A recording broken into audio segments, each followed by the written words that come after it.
সবকিছু পাল্টে যেতে চলেছে মিঠিজোড়া ধারাবাহিকে। খুব শীঘ্রই ধারাবাহিকে আসতে চলেছে অনেক বড়সড় লিপ। লিপের পরে দেখা যাবে অনেক কিছুই পরিবর্তন হয়ে গেছে।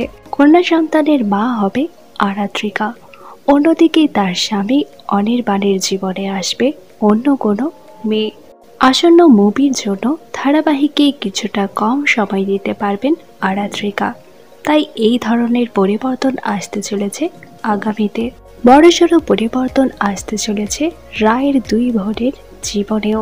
শোনা যাচ্ছে আগামী পর্বগুলোতে দেখানো হবে মারা যাবে স্রোত, আর ডাকাতির কর্মকাণ্ডে জড়িয়ে থাকার জন্য জেলে যাবে নীলু। অর্থাৎ খুব শীঘ্রই ধারাবাহিকের প্রত্যেকটা চরিত্রই পরিবর্তন হতে চলেছে। শোনা যাচ্ছে আগামীতে রায়ের মেয়েকে লিড করেই ধারাবাহিকের গল্প এগিয়ে যেতে চলেছে।